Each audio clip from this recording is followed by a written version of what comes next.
December 20th, 1944, near Bastogne, Belgium. Snow fell sideways. Wind howled through the trees like distant artillery. Private Eli Bronson stood in silence, steam rising off his breath, not from fear, but fury. Strapped across his chest were scrap steel plates, bolted to canvas with wire and welded seams. The others laughed when he built it, said it looked like a coffin worn outside the skin. "This ain't the farm, Bronson," they jeered. "That junk won't stop a sneeze." He didn't answer, just kept tightening straps, checking welds, loading his last magazine, because deep in the forest, German armor was coming. And Eli wasn't planning to die in regulation gear. They didn't believe in his armor. They would. The wind never stopped. It just changed direction, like the war. It was supposed to be over. That's what the papers back home said. Paris had been liberated. The Germans were retreating. Christmas trees were going up in Kansas. But in the Ardennes, the trees whispered something else. It was December 16th, 1944, when the sky cracked open and the earth began to burn. Hitler's last gamble, Operation Wacht am Rhein. Over 200,000 German troops, 1,000 tanks. Total surprise. The American lines, thin and tired, were smashed like glass. Whole battalions vanished. Radios went dead. Supply lines crumbled. And in the middle of that chaos, dug into a frozen hedgerow near Bastogne, was the 394th Infantry Regiment, Fox Company, and Eli Bronson, Private First Class. He was the quiet one. Never smoked, never swore. Built strange things out of scrap metal. Once welded a coffee heater from a busted carburetor. Another time, reinforced his boots with steel shanks. They called it Bronson's junkyard. But the real joke came 2 weeks before the storm. When he walked into the chow tent with a chest plate made of tractor parts and a riveted helmet mesh shaped like a catcher's mask. Sergeant Lyles nearly choked on his stew. "What the hell is that supposed to be, Bronson? A knight's costume?" "It's for the machine guns, sir," Eli replied flatly. "Might not stop a bullet, might slow one down." Laughter broke out like a shell burst. Private Evans hollered, "You gonna armor the latrine next?" Even the company captain, McLean, pulled him aside. "Son, this isn't regulation. If quartermaster sees that mess, you'll be peeling potatoes until VE Day." But Eli kept wearing it, adjusting it, hammering dents flat at night. He wasn't reckless. He was terrified. He'd seen what German bullets did. In Normandy, he watched a friend's helmet split like a watermelon. In the Hurtgen, he pulled a man out of a crater with half his chest gone. He didn't trust the Army's idea of protection. He trusted metal. Metal he could shape. By mid-December, Fox Company was assigned to hold a road junction near Longvilly, a patch of land the brass didn't think anyone would want. Just woods, snow, and silence. But they were wrong. Behind those trees, panzers were rolling. Intelligence missed it. Air cover was grounded by snow. And now the 394th sat directly in the path of the 26th Volksgrenadier Division and the elite Panzer Lehr. The men dug in. Foxholes froze solid. Fingers cracked and bled inside gloves. They had rifles, some bazookas, a few sandbags, and barely enough ammo for a full engagement. Armor support? Promised, delayed, then vanished. Command was in chaos. Some thought it was a minor push. Others suspected a major offensive. No one could agree. No one could send help. So they prepared to die where they stood. Eli didn't talk much. He just added more to his rig. A welded flap for his left thigh. A shoulder guard cut from a radiator panel. Reinforced gloves, stitched with wire and canvas. He stayed up nights oiling it, checking straps. The others still muttered, but less loudly now. Then came the air burst. December 19th, 03:24 hours. A German artillery round detonated in the treetops above 2nd Squad. Screams, shrapnel, fire. 3 men down before they could even lift a rifle. Eli ran toward them. Didn't hesitate. He dragged Private Corson back through the snow while tracer rounds stitched the air around them. One round hit Eli square in the chest. He stumbled, but didn't fall. The shot didn't punch through. His armor held. The men saw it, all of them. No one laughed this time. By dawn, a silence spread through the foxholes. Not fear, something else. Recognition. Even Sergeant Lyles just looked at him, then muttered, "Maybe you ain't crazy, Bronson." Eli didn't answer. He just tightened the strap on his shoulder plate and waited for whatever was coming next. Because something was coming. Something big. The snow began to fall sideways, thick, slanted sheets that blurred shapes and swallowed sound. Visibility dropped to 30 yards. It was the kind of cold that made rifles seize and boots snap laces clean off. Eli Bronson adjusted the wire mesh across his face. His breath fogged the steel. The cold didn't care about courage. The trees stood too still. Sergeant Lyles muttered into the radio again. "Alpha Actual, come in. Anyone. Just static. No confirmation, no maps, no reinforcements." "Something's off," he whispered. "Too quiet." Eli knelt by the edge of a ridge and peered through his scope. Movement. Too slow for deer. Too purposeful for weather. Dark figures slinking through the timber. Low, disciplined, fast. He lowered the scope, eyes wide. "Panzer Scouts," Private Evans scoffed. "Could be ours." Eli shook his head. "Wrong boots, wrong helmets." He didn't wait. Slid the bolt back on his Garand and pointed toward the tree line. "We've got less than 10 minutes. The squad scrambled into position, hands clumsy from cold and adrenaline. Then came the sound, faint at first. Treads. Heavy, mechanical, inevitable. The Germans were coming. But something strange was happening to the men. They weren't cracking. They were watching Eli.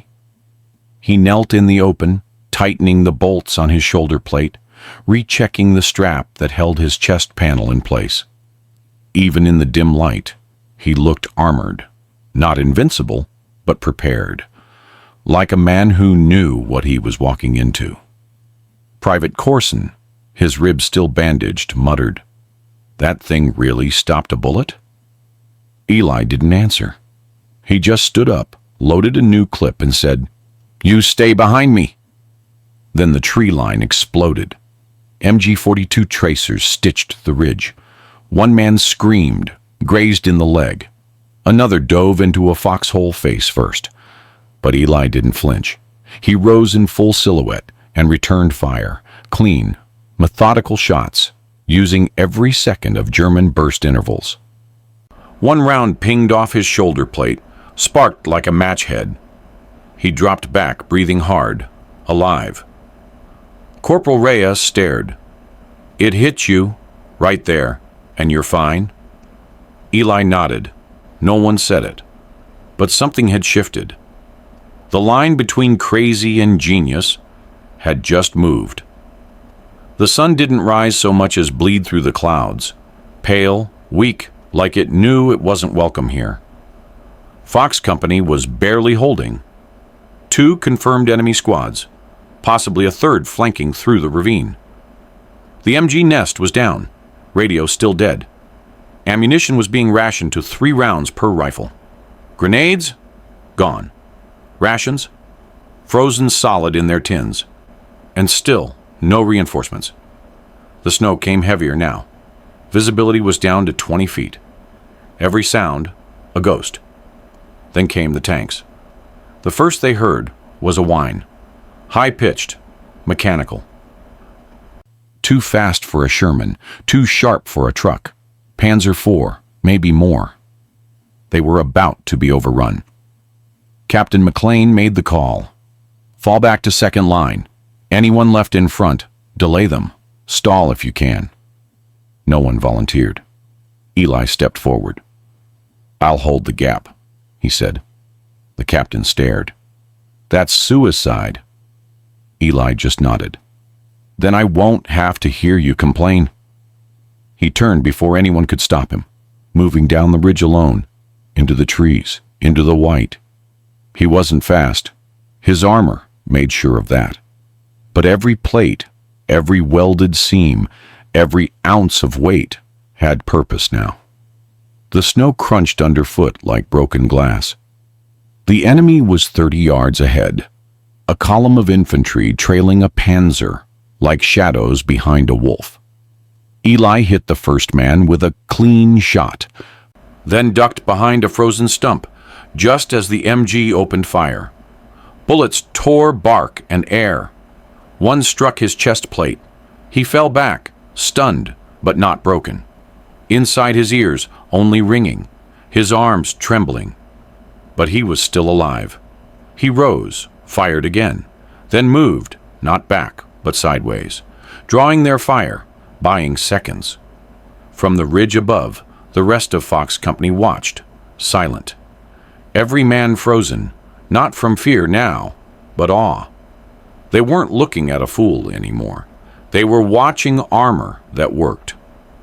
By the time Eli rejoined the line, limping and bloody, his armor looked like it had been through a blacksmith's forge, dented, scorched, pocked with near misses and glancing hits. But he was still standing. Sergeant Lyles walked up, didn't joke, didn't smirk. He just tapped Eli's chest plate, shook his head, and muttered, "We might all be laughing if we weren't alive." That night, the cold stopped being a background. It became the enemy. Snow seeped into boots. Ice formed in rifle barrels. Fingers went numb. Minds went dull. Hope thinner than the rations. Fox Company had fallen back to a cluster of shell-pocked ruins, a forgotten Belgian farmhouse near the tree line. No roof, no radio. Just broken walls and frozen silence. Eli Bronson sat alone in the corner, armor stacked beside him like an exoskeleton, steaming from the heat of his body. His chest plate was warped, a deep dent just left of center. He ran his fingers along it, paused, then smiled. Private Corson watched from across the room, wrapped in 2 blankets and a stare. "How'd you know?" he asked quietly. Eli didn't look up. That it would work. That it wouldn't just get you killed worse. Eli shrugged. Didn't. Then Corson said something no one had dared say aloud. "I thought we were better than them." Eli looked over. Corson continued, voice cracking. "Smarter, stronger, free, but they've got tanks, fuel, orders, and we're just freezing, waiting." The fire popped. Somewhere outside, a wolf howled. "We're meat," Corson whispered. "Just meat in coats." Eli didn't argue. He stood, lifted the chest plate, ran his hand across the battered weld. Then he said, "Steel's just iron that's been through fire." The room went quiet. For the first time, no one rolled their eyes. No one laughed. Across the ruins, soldiers looked at Eli. Not like he was a joke, but like maybe, just maybe, he had figured something out. And in the corner, near the shattered doorway, Sergeant Lyles stared at the armor for a long time, not with mockery, with regret. The next morning came like a warning, colorless, soundless, heavy. The sky was a sheet of iron. The air smelled like oil and coming death. A runner arrived just after dawn, frozen boots, bleeding nose. "Tanks incoming, South Road, no backup." Fox Company scrambled into position. Half of them couldn't feel their feet. The other half couldn't feel anything at all. Eli Bronson reassembled his armor piece by piece. No jokes now, no comments. Sergeant Lyles walked over, holding a cigarette between two shaking fingers. "Your junk.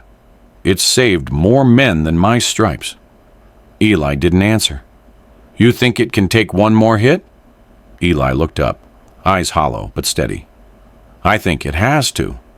The captain's voice cracked over the wind. "No bazookas left. One at mine. No artillery. If that panzer makes it past this line, Bastogne's flank is gone."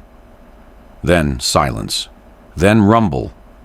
Snow shook loose from trees. The panzer appeared like a ghost from the woods, whitewashed, camo-netted, death on tracks. Behind it, German infantry fanned out, methodical, confident. Fox Company opened fire. Rifles barked. 130 cal clattered through the wind. It barely slowed the tank. Then Eli moved. Straight into the road. He carried a Browning, held it like a sledgehammer. Every step clanged, steel on snow. Machine gun fire burst from the trees, full auto. 3 rounds hit him square. He staggered, but didn't fall. He dropped to one knee, fired in bursts, precise, rhythmic. The infantry scattered, one fell screaming, another dropped his weapon and fled. The panzer's turret began to turn. Eli ran, not back, forward, toward the burning husk of an American truck. From inside the wreckage, he pulled something out, a bazooka, scorched but intact. He turned, the turret locked on. The barrel flared, too late. Eli fired. The rocket struck just beneath the turret ring, a perfect hit. The panzer buckled, then it burned. For a moment, no one moved, no one breathed. Then the cheering started. Private Corson screamed, "He did it! The crazy bastard did it!" Sergeant Lyles lowered his rifle. He wasn't smiling. He was saluting. Long before the snow, long before the screaming steel and black trees of Ardennes, there was a boy in Kentucky, hammering rusted parts in a barn that leaned sideways in the wind. Eli Bronson didn't grow up with much. His father, Sam, ran a welding rig out of an old Dodge pickup. Fixed fences, tractors, railings, anything made of metal, anything that broke. Eli was his shadow. By 12, he could thread a gas line. By 15, he could weld blindfolded. And by 18, he knew one thing for certain. Nothing built by man lasts, unless you make it better. Life on the farm taught him that. Fix it or lose it. Reinforce it or watch it collapse. He didn't dream of medals. He dreamed of durability. When war came, he didn't rush to enlist. Not out of fear, but principle. "I don't start fights," he told his father, "but I'll damn well finish them if they find me." He joined in 43, infantry training in Georgia, deployment by spring of 44. In Normandy, he saw what German bullets did to American uniforms. He watched a kid from Ohio die because his canteen stopped around, but not enough. That night, Eli sat under a destroyed pillbox and sketched something on a ration box lid. Angles, overlaps, plate sizes. It wasn't madness, it was math. He scavenged scrap from bombed-out trucks, smuggled bolts, traded rations for welding rods from a motor pool sergeant. Every piece had purpose. Shoulder plates curved to deflect, chest panels layered like fish scales, helmet mesh angled for glancing shots. They laughed. But he kept building, because in his mind, he wasn't building armor. He was building time.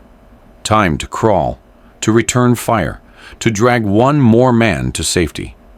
And that morning in Ardennes, when the world came apart, it worked. He had bought them seconds, enough to matter. That night, under a tarp stretched between trees, Eli sat alone.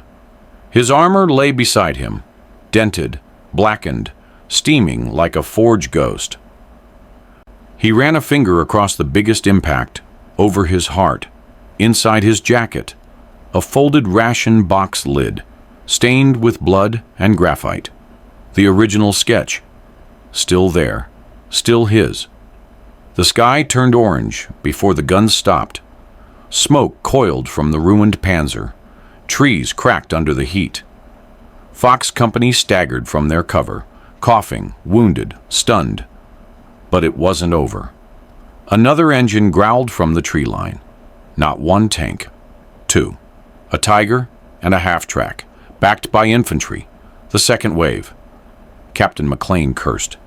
"We've got nothing left. No ammo, no armor, no air cover, just smoke, just snow, just silence. And one man still standing." Eli Bronson grabbed what was left of his gear. Half a chest plate, scorched gloves, shattered helmet mesh. His armor wasn't armor anymore. It was proof. Proof that sometimes being called crazy means you're one step ahead. He looked down the road. A cratered Jeep lay sideways, its hood twisted like paper. Inside it, a satchel charge, left behind by a demolitions unit, forgotten in the chaos. Eli didn't wait. He ran, full speed, metal clanging, boots slipping. A madman in patchwork steel, charging into hell. Tracer rounds stitched the snow around him. One clipped his thigh. He stumbled, screamed, kept moving. From the trees, the Tiger's turret tracked him, slowly, deliberately. Behind Eli, the men of Fox Company watched in frozen silence, unable to move, unable to breathe. Eli reached the Jeep, grabbed the satchel, pulled the fuse wire with his teeth. He had 7 seconds. He limped toward the tank, smoke covering him in wisps and waves. 6 seconds. 5. The Tiger's cannon flashed. The shell missed by feet, blew a crater into the frozen road. 4. 3. Eli threw the charge beneath the tread, angled just right, just like his sketches. 2. He turned, dove behind the Jeep. 1. The ground shattered. The explosion ripped through the Tiger's lower hull. Shrapnel whined into the trees. Flames belched from its side like the mouth of a furnace. The half-track reversed. German infantry scattered. Fox Company erupted in screams. "He did it! Bronson!" But he didn't hear them. Eli lay still, blood pooling from his side. Armor cracked, face covered in soot. Sergeant Lyles reached him first, dropped to his knees. "You're alive, damn it. You're not allowed to die. Not you." Eli opened one eye, smiled faintly, whispered, "Told you it'd hold." 2 days later, the sun returned, weak, pale, cautious. Bastogne held. Reinforcements finally arrived. Armor, medics, fresh boots. But what they found weren't soldiers in need of orders. They found men who had survived because of one thing: scrap metal and stubbornness. Eli Bronson lay in the field hospital, torso wrapped in gauze, leg in traction, breathing slow but steady. His armor sat beside the cot, scorched and battered like a relic from another world. Sergeant Lyles stood next to it. He didn't speak for a long time. Then he reached down, picked up the chest plate, turned it in his hands. The dent over Eli's heart was nearly 2 inches deep. Lyles exhaled, quiet, measured, like a man confessing to a ghost. "I thought you were out of your mind, Bronson." He looked at Eli, unconscious. "But you were just ahead of ours." That afternoon, a supply officer from Division HQ arrived to inspect casualties. He saw the armor, scoffed. "This junk regulation?" Lyles stepped forward, not smiling, not joking. "This junk saved 37 lives. You want to write it up or write him off?" The officer didn't answer. That evening, something strange happened. 2 soldiers from Charlie Company walked into the tent, both holding scraps of metal. One had bent rebar, the other radiator fins. They weren't medics, they weren't engineers, but they had seen what Eli built. And now, they were building their own. Word spread fast. Men started asking about Bronson's rig. They copied his welds, traced his shoulder plates. One even carved KY armored dive into his field jacket. By nightfall, 5 other squads had started their own armor mods. No orders, no permission, just imitation, the highest form of belief. Outside the tent, Sergeant Lyles stared at the horizon. The war wasn't over, but something inside them had changed. Not just how they fought, but how they survived. And deep down, he knew. If America was going to win this war, it wouldn't be because of what the manuals taught. It'd be because of men like Eli, who looked at death, at steel, at odds that didn't make sense, and built something that did. The war moved on, eastward, colder, bloodier. Bastogne faded into another name, another battle, another line on the map. But something stayed behind. Something unspoken and unforgettable. By January 1945, reports were filtering up to Division HQ. Not about losses, but about patterns. Soldiers across the 101st, 99th, and 2nd Armored were showing up in the field, armored, not with flak vests or issue plates, but with homemade rigs, stove lids strapped to thighs, jeep doors cut into chest guards, canteen lids riveted into shoulder braces. The quartermasters called it unauthorized. The medics called it unofficial. But the men? They called it Bronson style. In a cramped outpost near St. Vith, a young private scribbled in his logbook. They laughed at Eli Bronson when he showed up looking like a junkyard. But after Bastogne, everyone wanted junk of their own.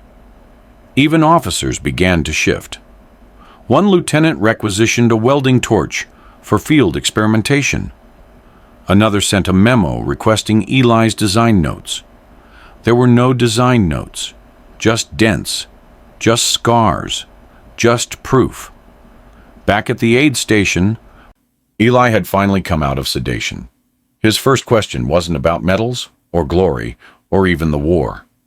Did anyone build more? Sergeant Lyles grinned. You started a damn army, Bronson. Eli blinked, then laughed, soft, broken, real. Later that week, a photographer arrived from Stars and Stripes, took a picture of Eli lying in his cot, armor propped against the wall behind him. The caption ran 3 days later. Hillbilly Iron Man saves company from Tiger assault. They spelled his name wrong. He didn't care. Spring came, and with it, peace, shaky, uncertain, unfinished. Eli came home to Kentucky with a limp and a bronze star. He kept in a tobacco tin. He returned to the same old barn, the same rusted tools.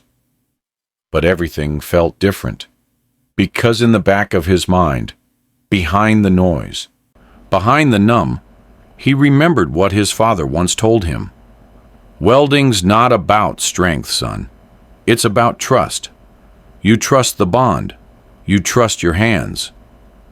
Eli picked up the same torch, the same gloves, and started building again. Not armor this time. Something quieter, something lasting, fences, gates, tractor mounts. A mailbox made from the curved panel of a Panzer hull, dent still visible. He never talked about the war much, but local kids would ride their bikes past his workshop, stare through the dust, and whisper stories they'd heard. About a man who turned scrap into salvation. About armor that wasn't approved, but worked. And every now and then, a letter would arrive from a name he didn't know. A soldier, a vet, a grandson. Each one said the same thing in different words. You didn't save just your company. You saved the idea. that maybe we don't have to do things the way they tell us. Eli would hold those letters, read them in silence, then walk back to his workbench and keep building. The barn creaked in the wind. Old metal hung from rafters. Chains, pulleys, forgotten tools, swaying like ghosts with nowhere else to go. Eli Bronson stood by his welding table, sleeves rolled, fingers blackened with soot. The same hands that once bolted steel to his chest were now smoothing hinges onto a neighbor's gate. He moved slower now, but every motion still had that quiet certainty. Measured, rhythmic, alive. On the wall above his bench, there hung a frame. Inside it, not a medal, not a citation, just a twisted steel plate, blackened at the edges. One dent, center left. Below it, scribbled on yellowed tape. It held no name. No date, no explanation. It didn't need one, because the men who saw it, who lived because of it, never forgot. History wouldn't remember Eli Bronson the way it remembered generals, presidents, parades. But in the silent places, the foxholes, the aid stations, the welding sheds, his name became something else. Not legend, not hero.